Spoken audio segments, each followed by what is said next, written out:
Hello दोस्तों, कैसे हो आप। योद्धा मूवी एक्सप्लेन्ड में आपका स्वागत है। आज हम आपको जिस मूवी के बारे में बताने जा रहे हैं उसका नाम है guardians of the Galaxy 3।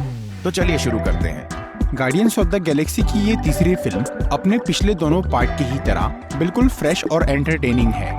MCU की इस 32nd मूवी में गार्डियंस अपने एक साथी को मरने से बचाते हैं और वो एक ऐसे विलेन का सामना करते हैं जो कि विकास के नाम पर विनाश कर रहा था। अगर आप इस फिल्म को अच्छी तरह समझना चाहते हैं तो ये वीडियो देखते रहिए। इस मूवी में हमें गार्डियंस ऑफ द गैलेक्सी के सबसे खास मेंबर रॉकेट की बैक स्टोरी पता चलती है। रॉकेट हमेशा से ऐसा बोलने वाला चालाक जानवर नहीं था। वो पहले एक छोटा सा मामूली रकून था जिस पर बाद में एक साइंटिस्ट ने एक्सपेरिमेंट करके उसे अपग्रेड कर दिया। उस साइंटिस्ट का नाम है हाई एवोल्यूशनरी, जो कि एक बहुत ही खतरनाक आदमी है।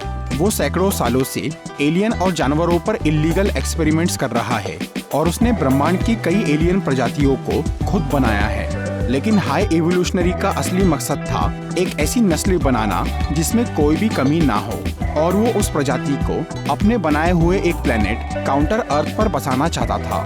इसी के चलते एक बार उसने पृथ्वी से लाए हुए कुछ जानवरों पर एक्सपेरिमेंट किया और उन्हें बोलने और सोचने वाला विकसित जानवर बना दिया, जिसमें एक रकून भी शामिल था जो कि बाकी जानवरों के मुकाबले बहुत ज्यादा होशियार बन गया था।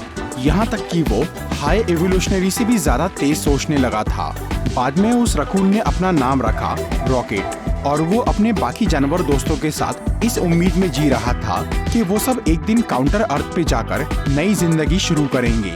लेकिन एक दिन उन्हें हाई एवोल्यूशनरी से ये पता चलता है कि वो उन्हें काउंटर अर्थ पर नहीं ले जाने वाला, क्योंकि वो सब बस टेस्ट सब्जेक्ट थे, बल्कि वो दूसरी एलियन प्रजाति को वहाँ ले जाने वाला है। और क्योंकि रॉकेट बहुत होशियार था, इसीलिए वो उसके दिमाग को रिसर्च के लिए निकालने वाला था और उसके सभी साथियों को मारने वाला था। ये जानने के बाद रॉकेट अपने दोस्तों को लेकर वहाँ से भागने की तैयारी शुरू कर देता है, पर तभी हाई एवोल्यूशनरी वहाँ आकर उसके साथियों को मार डालता है और वो रॉकेट को फिर से कैद करने की कोशिश करता है। तब रॉकेट उस पर हमला करके उसका चेहरा बिगाड़ देता है और वो एक स्पेसशिप लेकर वहाँ से भाग जाता है।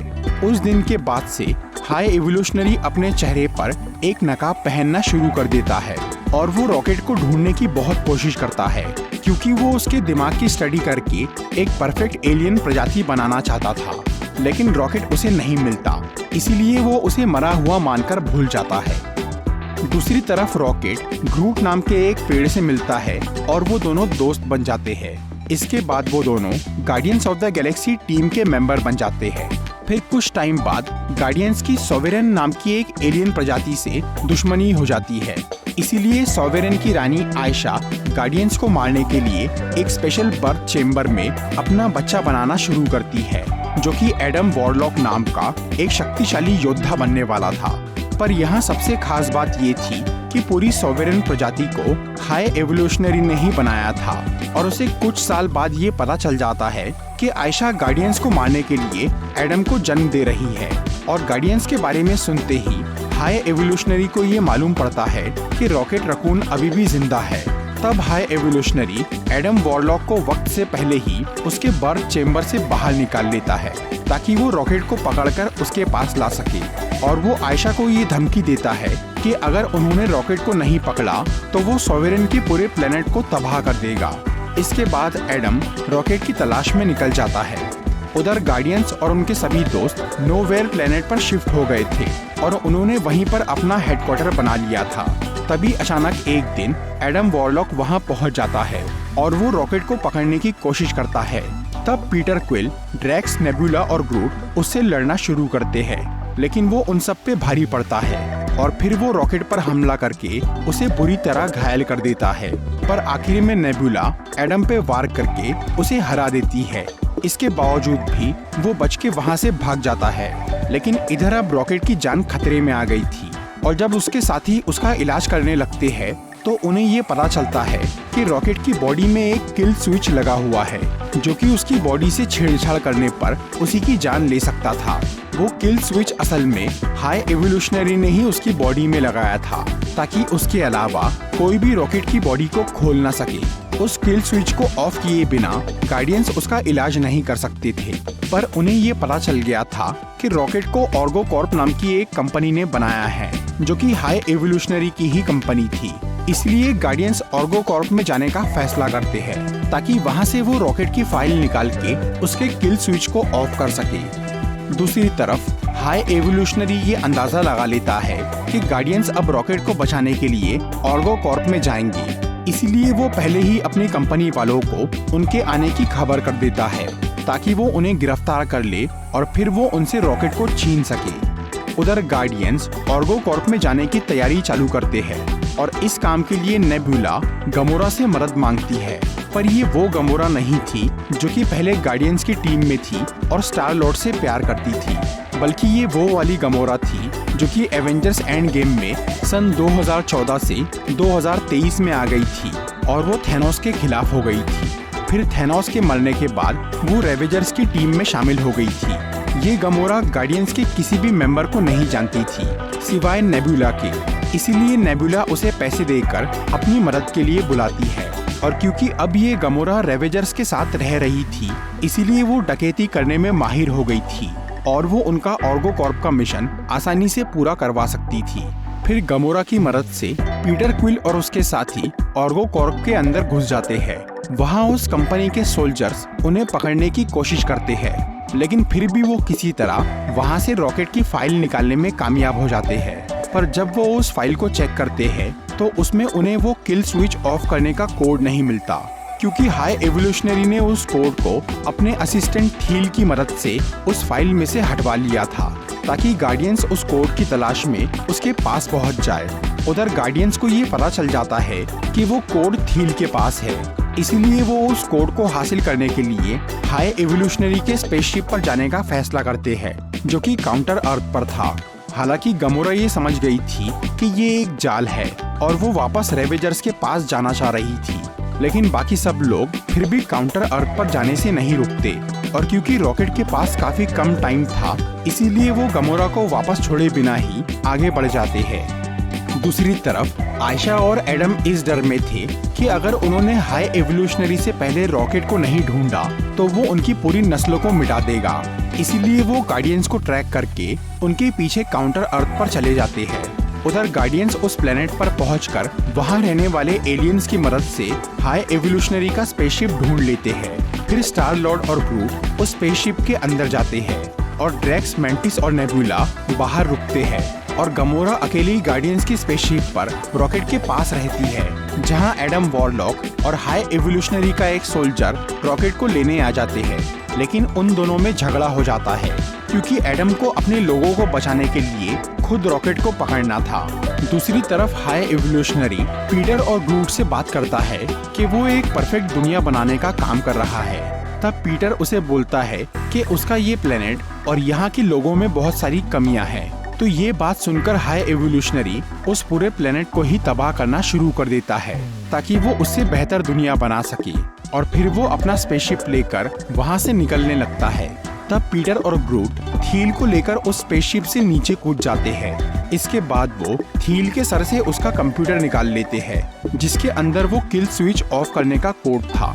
उधर जब एडम वॉरलॉक काउंटर अर्थ को तबाह होते हुए देखता है तो वो रॉकेट को छोड़कर अपनी माँ को बचाने जाता है, पर उसके वहाँ पहुँचने से पहले ही आयशा का शिप तबाह हो जाता है और वो मर जाती है। इसी दौरान जब मैंटिस, नेबुला और ड्रैक्स हाई एवोल्यूशनरी के स्पेसशिप को उस प्लेनेट से निकलता हुआ देखते हैं तो उन्हें लगता है कि पीटर और ग्रूट अभी भी उसके अंदर है, इसीलिए वो तीनों उन्हें बचाने के लिए उस स्पेसशिप के अंदर चले जाते हैं। दूसरी तरफ गमोरा अपना स्पेसशिप लेकर पीटर और ग्रूट को उस प्लेनेट से बाहर निकालती है और फिर वो लोग थील के उस कंप्यूटर से रॉकेट की बॉडी को कनेक्ट करते हैं जो कि मरने की कगार पर पहुंच गया था, पर आखिर में वो किल स्विच बंद हो ही जाता है और रॉकेट की जान बच जाती है। उधर मैंटिस, नेबुला और ड्रैक्स को उस स्पेसशिप पर पहुंचने के बाद पता चलता है कि पीटर और ग्रूट वहां से निकल गए हैं और उन्होंने रॉकेट को ठीक कर दिया है। लेकिन फिर उन तीनों को उस स्पेसशिप में बहुत सारे बच्चे नजर आते हैं जो कि पिंजरे में कैद थे। उन बच्चों पर हाई एवोल्यूशनरी एक्सपेरिमेंट्स कर रहा था, इसीलिए गार्डियंस की पूरी टीम उन बच्चों को वहाँ से निकालने का फैसला करती है। और तब पीटर क्विल अपने दोस्त क्रैगलिन को पूरे नोवेयर प्लेनेट के साथ उस जगह पर बुला लेता है ताकि वो उन बच्चों को वहाँ से निकाल सके। इसके बाद पीटर, गमोरा, रॉकेट और ग्रूट भी हाई एवोल्यूशनरी के उस स्पेसशिप में जाने लगते हैं। पर तब एडम वॉरलॉक वहाँ आकर उन्हें रोकने की कोशिश करता है, लेकिन वो फिर से हार जाता है। फिर गार्डियंस की पूरी टीम हाई एवोल्यूशनरी की फौज से लड़ना चालू करती है और वो एक एक करके सबको मार देते हैं। इसके बाद वो उस स्पेसशिप को नोवेयर से जोड़कर सभी बच्चों को वहाँ से निकालने लगते हैं। उधर हाई एवोल्यूशनरी रॉकेट को पाने के चक्कर में पागल हो गया था। उसके सभी सिपाही मर रहे थे और स्पेसशिप तबाह हो रहा था, लेकिन फिर भी वो हार नहीं मान रहा था। तब उसके असिस्टेंट उसे समझाने की कोशिश करते हैं कि वो ये सब रोककर वहाँ से निकल जाए, पर वो उन्हें ही मार डालता है। फिर वो रॉकेट के पास जाता है जो कि उस स्पेसशिप के कैद जानवरों को छुड़वा रहा था और वो रॉकेट को मारने लगता है। लेकिन तभी गार्डियंस की पूरी टीम वहाँ आ जाती है और वो सब हाई एवोल्यूशनरी को पीटना शुरू करते हैं, लेकिन वो उसे जान से नहीं मारते, बल्कि वो उसे उसके ही स्पेसशिप में मरने के लिए छोड़ देते हैं। फिर वो लोग उस स्पेसशिप में कैद हजारों जानवरों को भी वहाँ से निकाल लेते हैं। अब सभी बच्चे, जानवर और बाकी सब लोग उस स्पेसशिप से निकलकर नोवेयर पर आ गए थे, लेकिन स्टार लॉर्ड के लौटने से पहले ही वो स्पेसशिप तबाह हो जाता है और वो स्पेस में ही फंस जाता है। तब एडम वॉरलॉक, जो कि अब गार्डियंस की अच्छाई देखकर बदल गया था, वो स्पेस में जाकर स्टार लॉर्ड को बचा लेता है। इस सब के बाद गमोरा वापस रेवेजर्स के पास चली जाती है और पीटर क्विल अब गार्डियंस की टीम छोड़कर धरती पर अपने नाना के पास जाने का फैसला करता है। इसके अलावा मेंटिस भी अपनी जिंदगी का मकसद तलाशने के लिए अकेली कहीं चली जाती है और ड्रैक्स और नेबुला नोवेयर प्लेनेट पर रुककर उन बच्चों को पालने की जिम्मेदारी लेते हैं जिन्हें हाई एवोल्यूशनरी ने कैद करके रखा था। और अब पीटर रॉकेट को गार्डियंस का नया कैप्टन बना देता है। मूवी के मिड क्रेडिट सीन में हमें दिखता है कि रॉकेट और ग्रूट ने अपनी टीम में नए मेंबर्स को जमा कर लिया है, जिसमें एडम वॉरलॉक, क्रैगलिन, कॉस्मो डॉग और फाइला नाम की एक लड़की शामिल थी। और ये गार्डियंस की नई टीम किसी अनजान प्लेनेट पर जाकर एक मिशन पूरा कर रहे थे। मूवी के पोस्ट क्रेडिट सीन में पीटर क्विल पृथ्वी पर लौट जाता है और अब वो अपने नाना के साथ एक नॉर्मल जिंदगी जीना शुरू कर देता है। तो दोस्तों, ये थी guardians of the Galaxy 3 movie की एक्सप्लेनेशन वीडियो। अगर आपको ये वीडियो अच्छी लगी हो तो इसे लाइक और शेयर जरूर करिए।